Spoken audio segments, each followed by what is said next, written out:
This is definitely interesting on my behalf, okay? Maybe for some of y'all out there. Alright, we're not going to hear the whole story, alright? This is for the gentleman asking lawyers questions, right? So we're not going to go through the whole thing because, well, this is all I got out of it too.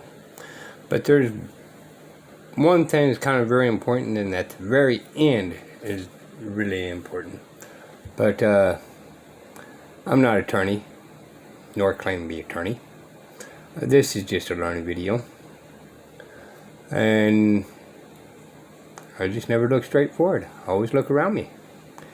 We'll just go ahead and proceed because this is actually fairly long. Welcome back, everyone.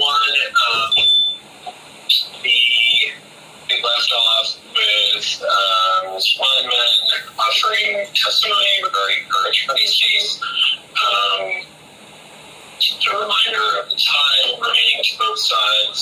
Champagne has 14 minutes remaining to him, and Ms. Wyman, you've got 24 remaining to you. Not that you have to use all of it, but that's what you got. Ms. Wyman, whenever you're ready. Judge, I have prepared an attorney's fees case so that it is petitioners 21 in box. And my testimony, do you want to swear me in? You're an officer of the court, so I don't require you to swear out. Okay, so this right here is very important. You're an officer of the court, so I don't require you to swear an oath. Why do you think that, y'all? Because they already took an oath for the bar member, right? So the bar's first, court second, people third. Okay? And now, since she did not take this oath, she may have that little bit of that qualified immunity because she did not promise anything. That's the reason why I don't take an oath in court. I'm an honorable man. I'll be a truthful man in court. But I'm not going to take the oath to it. Right? So I'm not going to do it. But I will let them know that I'm an honorable man and I'm a truthful man. And that way they can't misconstrue it as anything being a lie. Right? So you want to kind of just voice that out there. And I'm an honorable man and a truthful man. But I'm not going to take an oath.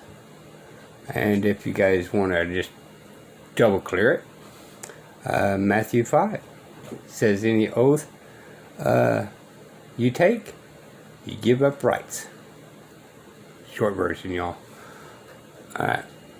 My name is Daryl Weinman. I'm an attorney licensed to practice law in the state of Texas. I've been licensed to practice since 1994. Since that time, I've had my own. This will be a little bit hard to understand. And this, sorry, I should have said this in the beginning. But this is an overpriced attorney. And I guess the guy took her to court to verify why she is so overpriced. I practiced primarily in Travis and Williamson counties, Texas. In 2000, I became board certified in family law. Since that time, I've practiced almost exclusively family law and in Travis and Williamson County, Texas. My current hourly rate is $5.25 an hour, which is a reasonable rate for an attorney with my experience and specialization in the Central Texas area. On my fee exhibit, and my paralegal Trace Todd has been a family law paralegal for over 30 years. And I bill her $195, which is a reasonable rate for an attorney for a paralegal with her experience.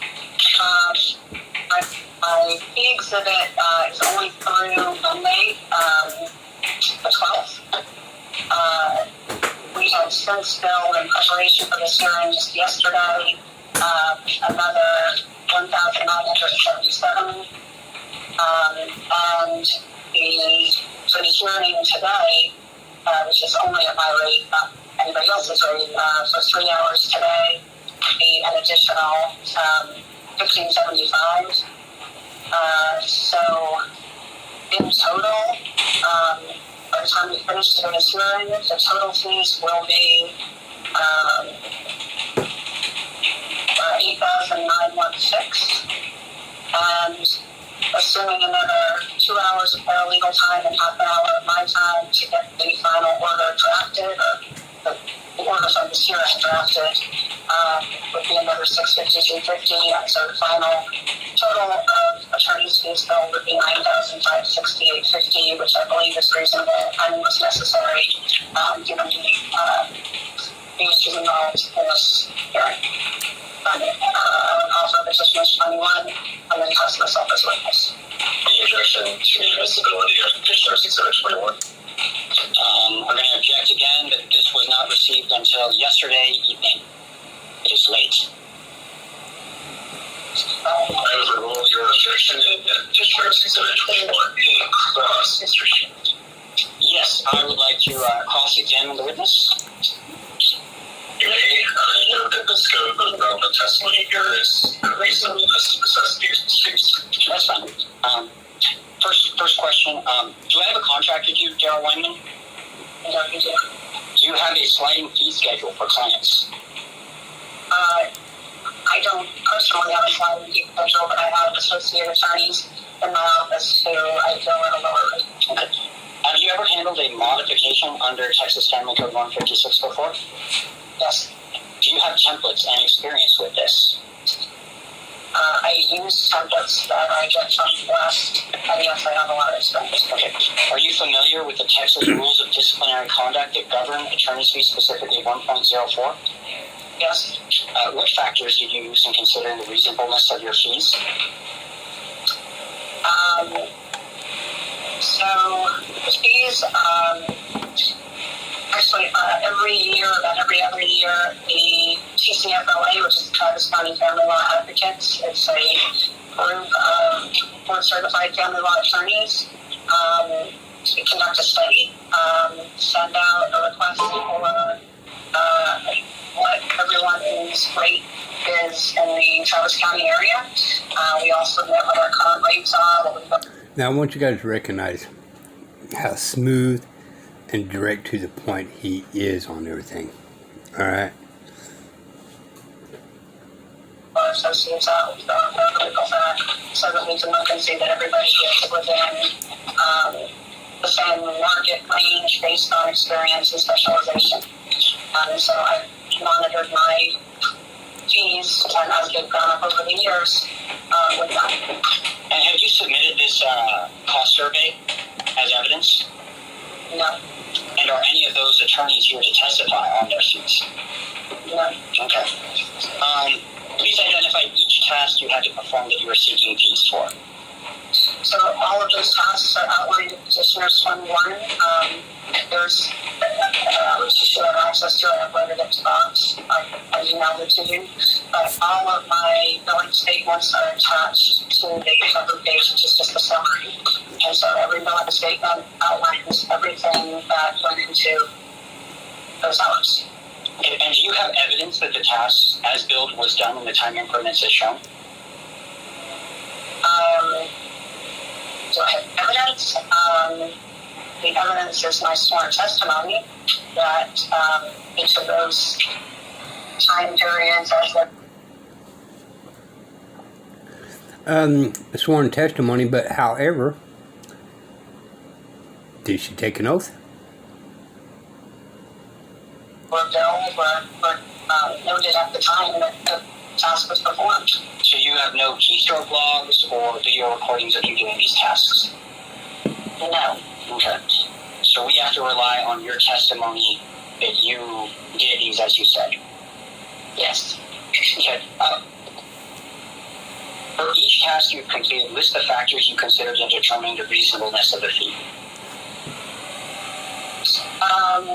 We're not going to go through them one at a time, but I think if you look through them, you'll see that they are preparing responses to each and every one of your pleadings, your emails, putting together the discovery, responses, appearing for the deposition, preparing for this hearing, communicating with my client.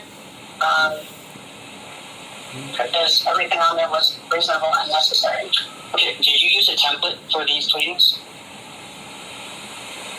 Yes. Okay, We use form creation software. and what software do you use to prepare these documents? West Forms. Okay, and when using West Forms, is this data entry that you have to put in? I don't create those pleadings. My paralegal does. So you'll see on the billing statement, the paralegal creates the pleadings and then those are correct. Okay. Why is this case novel?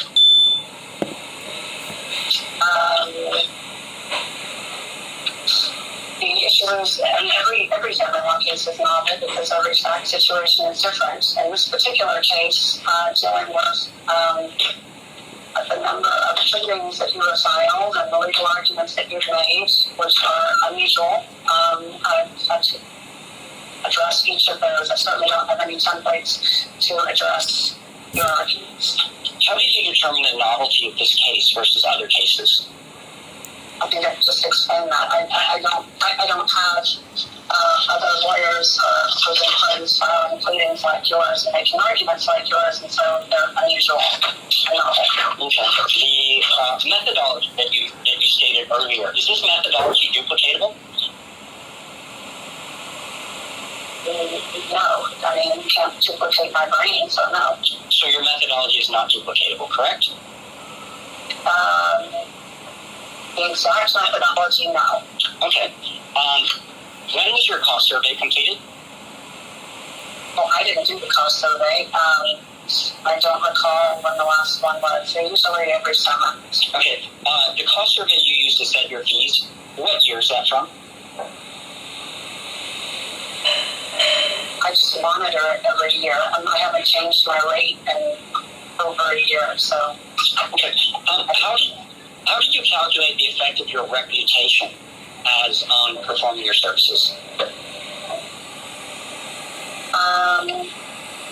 My reputation, I don't think, is as important as my experience and education. So you That put her in a dumb position, right? So she's saying this is what she's valued at. That was funny. don't use your reputation to determine your costs that you bill for? I guess it's a factor. I don't know how to weight that. Okay, so you don't have a weighting scheme for that. You don't have a methodology for that particular factor. Okay. How do you expect your outcome, your reputation, to affect the outcome of this case? I don't expect my reputation to affect the outcome of this case. Okay. And why wouldn't a new attorney be able to achieve the same results as you? Essentially, they could if they presented the same evidence and the same arguments. Boom. Trapped her. Okay.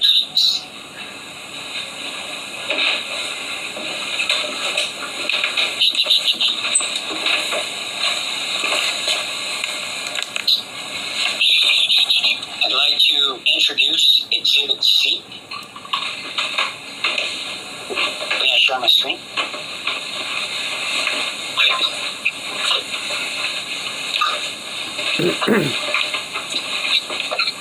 Right here is the Bureau of Labor Statistics website. I've taken a screenshot of the Bureau of Labor Statistics. A keynote is right here, the Austin, Round Rock, Texas area. And what we have right here is lawyers, what lawyers are customarily paid in the Austin, Texas, Round Rock area. And we see that they have a median hourly wage of $59.17. How do you justify the reasonableness of your fees as performing the task of a family law attorney in the Austin, Round Rock area when the Bureau of Labor Statistics states that the median salary for an attorney is $59.17? $5.25 an hour is not my salary. That is what I bill my clients at. That covers a lot more than just my salary. I actually do have a salary that I am paid by the law office.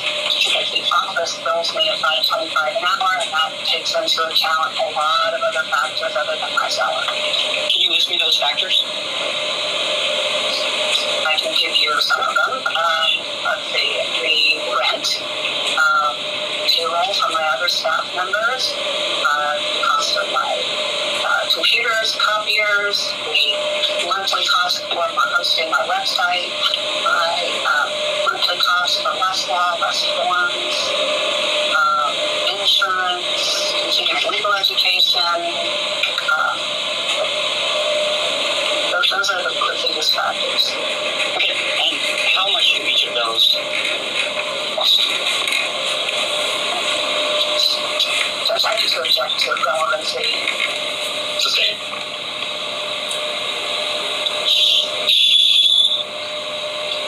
I'd like to introduce Exhibit D.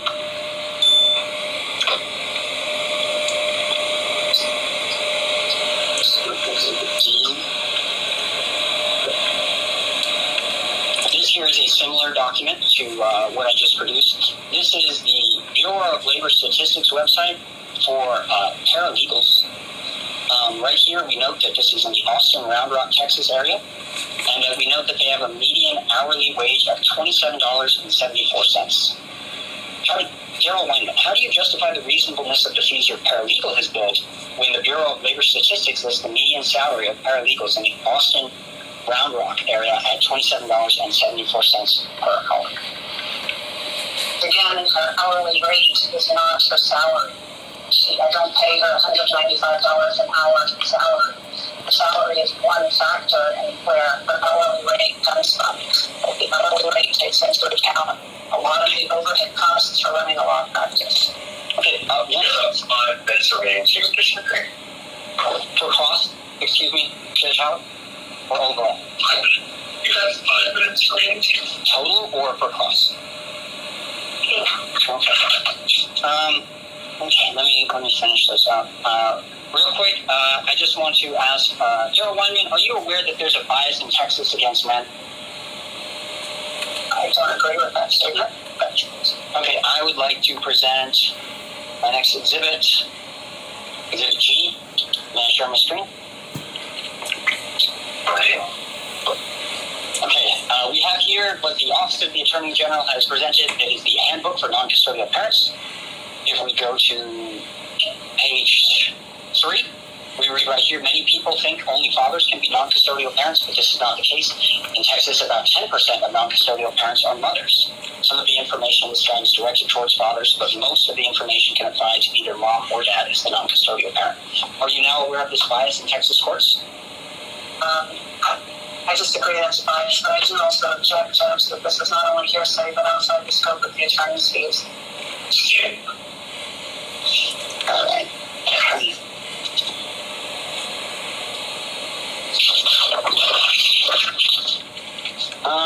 Let's see. What actions did you take to conduct a reasonable inquiry into the facts of the case that made you believe the instrument is not groundless and brought in bad faith? What instruments is not groundless? What you brought forward?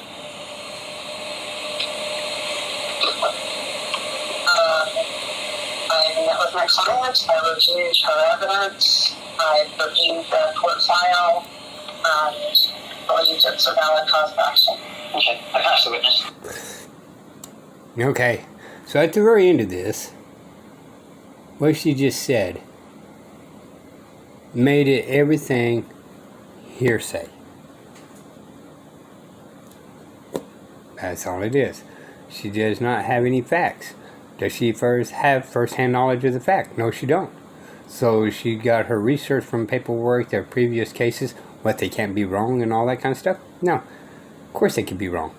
So everything that she was looking up is hearsay. Now, I know there's going to be attorneys out there disagreeing with me and all that kind of stuff. But that being said, they have to agree with me because, well, they're a Marlboro member of the bar. I don't have to agree with it because I did not take any oath to the bar. Anyway, so that's all just hearsay. Now, let me get you a couple of things straight before I go off. And me and my wife, had conflict and we're in court. I have an attorney, she has an attorney, right? Well, the two attorneys are arguing, but they're both attorneys only going by hearsay. My attorney's going by what I say, which is hearsay. Her attorney's going by hearsay, but what she said. Right? So what if both of us is lying? That just puts the attorneys into, well, hearsay. Alright? Because they don't have no factual evidence. That's the reason why you always need factual evidence. And that's the reason why you always challenge the court. I object. Do you have first-hand knowledge of the fact? To the attorney.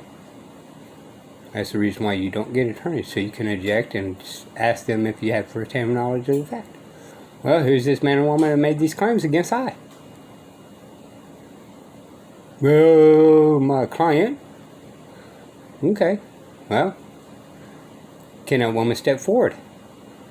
Well, we don't recommend her to step forward. So, we're just supposed to go by hearsay? Do you have first-hand knowledge of the fact? I have what she told me. Well, do you have first-hand knowledge of the fact whether she's telling the truth or lying? Exactly.